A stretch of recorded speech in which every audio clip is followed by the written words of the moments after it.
Assalamualaikum warahmatullahi wabarakatuh.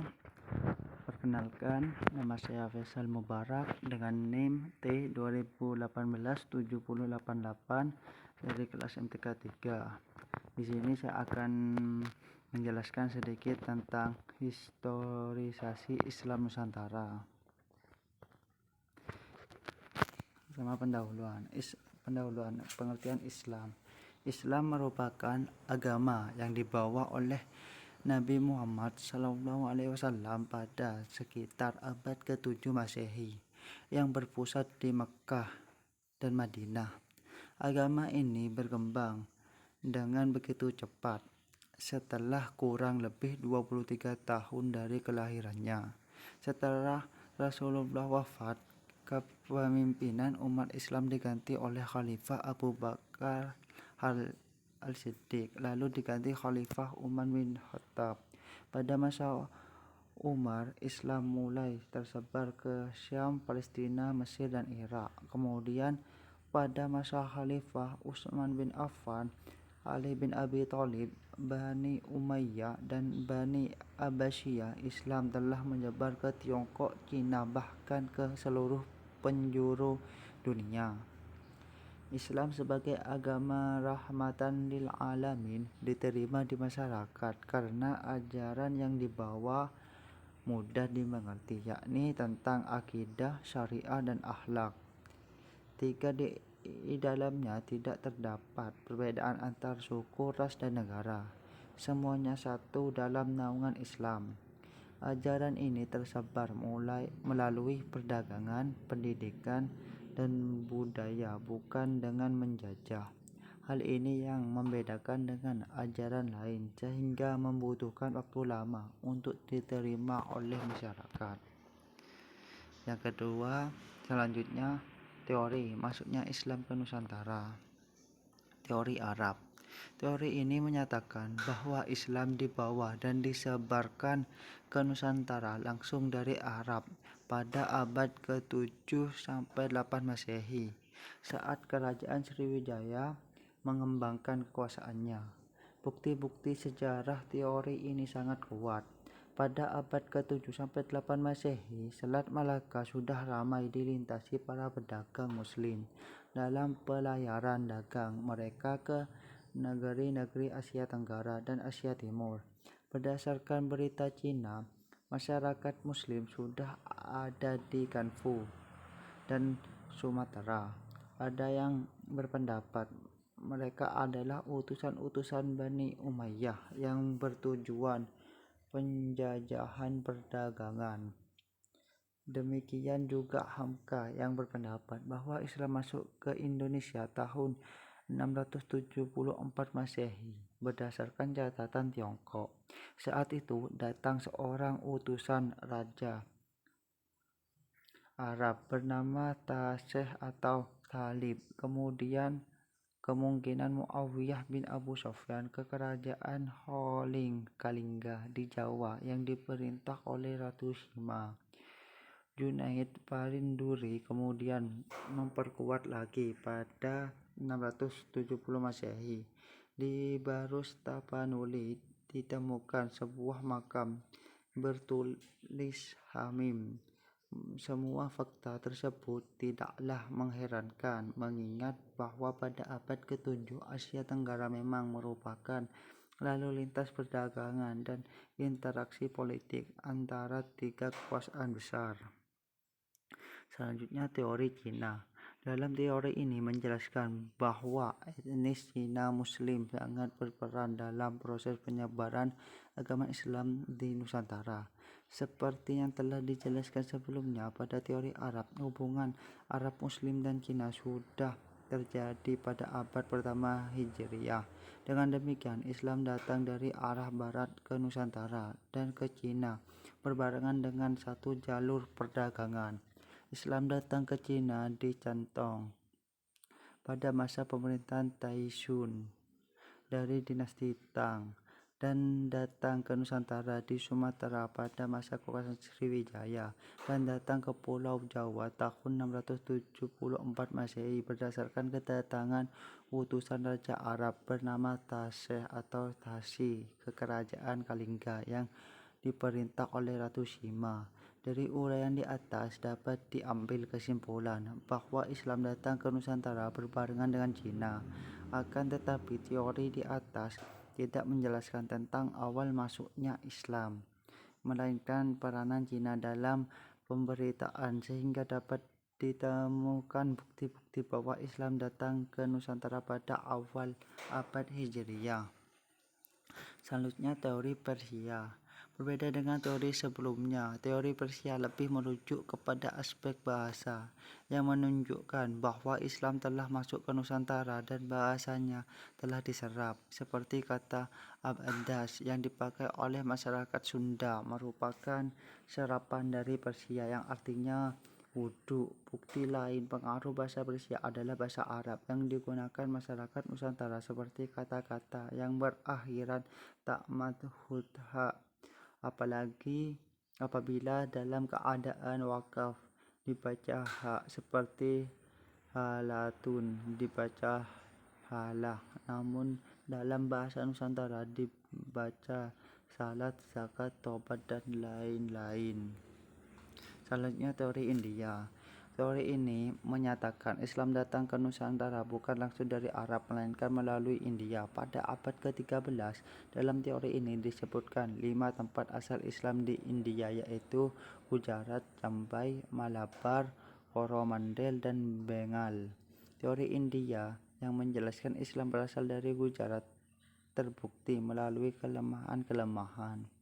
Hal ini dibuktikan oleh G.E. Morrison dengan argumennya, meskipun batu-batu nisan yang ditemukan di tempat-tempat tertentu di Nusantara boleh jadi berasal dari Gujarat atau Bengal, seperti yang dikatakan Fatimi, itu tidak lantas berarti Islam juga didatangkan dari sana.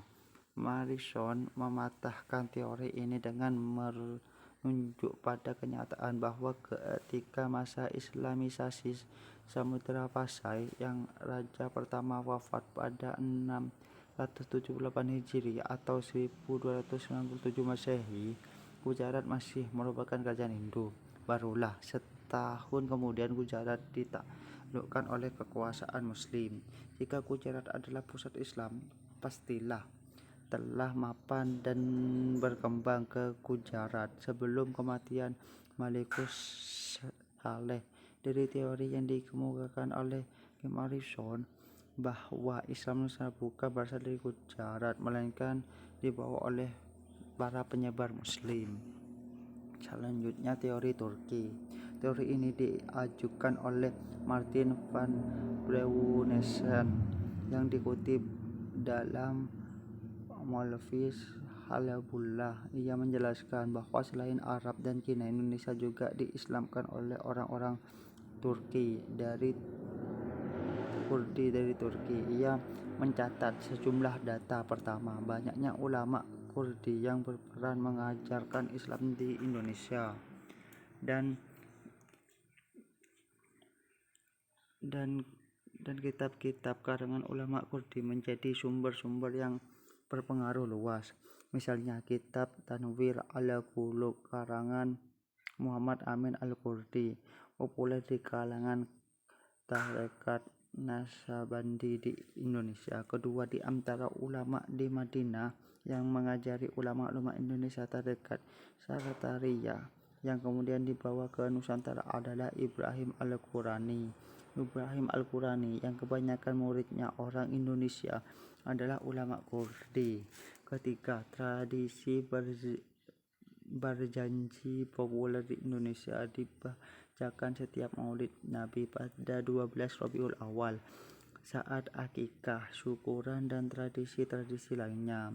Menurut Breuningsen, berjanji merupakan nama keluarga berpengaruh dan syekh tarekat di Kurdistan. Keempat, Kurdi merupakan istilah nama yang populer di Indonesia seperti Haji Kurdi, Jalan Kurdi, Gang Kurdi, dan seterusnya. Dari fakta-fakta tersebut dapat disimpulkan bahwa orang-orang Kurdi berperan dalam penyebaran Islam di Indonesia.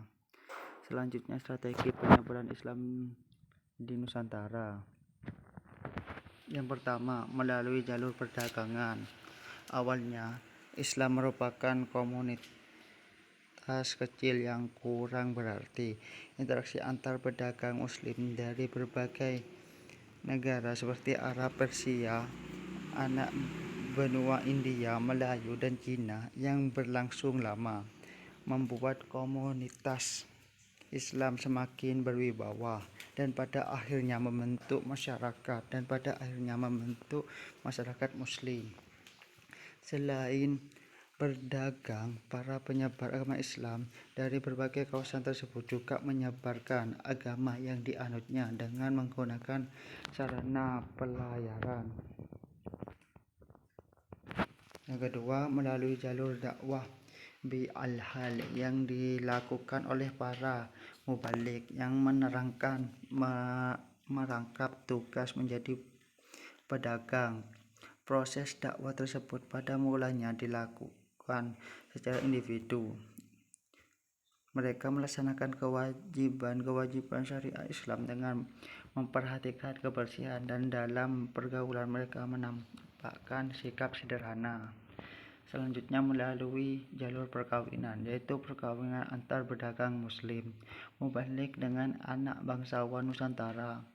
Berawal dari kecakapan ilmu pengetahuan dan pengobatan yang didapati dari tuntunan hadis Nabi Muhammad SAW, ada di antara kaum Muslim yang berani memenuhi sayembara yang diadakan oleh raja dengan janji bahwa barang siapa yang dapat mengobati puterinya apabila perempuan akan dijadikan saudara, sedangkan apabila laki-laki akan dijadikan menantu. Dari perkawinan dengan putri raja lah Islam menjadi lebih kuat dan berwibawa. Selanjutnya, melalui jalur pendidikan. Setelah kedudukan para pedagang mantap, mereka menguasai kekuasaan ekonomi di bandar-bandar seperti Gresik. Pusat-pusat perekonomian itu berkembang menjadi pusat pendidikan dan penyebaran Islam. Pusat-pusat pendidikan dan dakwah Islam di Kerajaan Samudera Pasai berperan sebagai pusat dakwah pertama yang didatangi pelajar-pelajar dan mengirim mubalik lokal, di antaranya mengirim Maulana Malik Ibrahim ke Jawa. Yang kelima, melalui jalur kultural. Awal mulanya kegiatan Islamisasi selalu menghadapi benturan dengan tradisi Jawa yang banyak dipengaruhi Hindu-Buddha. Setelah kerajaan Majapahit untuk kemudian diganti oleh kerajaan Islam. Di Jawa, Islam menyesuaikan dengan budaya lokal, sedangkan di Sumatera, adat menyesuaikan dengan Islam. Selanjutnya, tokoh utama penyebar Islam di Nusantara. Penyebaran Islam di Jawa yaitu Kesultanan Demak, Kesultanan Panjang, Kesultanan Cirebon, Syekh Maulana Malik Ibrahim, Sunan Ampel, Raden Rahmat, Sunan Bonang, Maulana Malik Ibrahim. Kedua, penyebaran Islam di Sumatera, Sunan Kalijaga, Raden Said, Sunan Gunung Jati, Sunan Derajat, Raden Kasim, Sunan Giri, Raden Paku, Sunan Kudus, Ja'far Hadik, Sunan Muria, Raden Umar Said. Sekian dari saya, kurang lebihnya mohon maaf. Wassalamualaikum warahmatullahi wabarakatuh.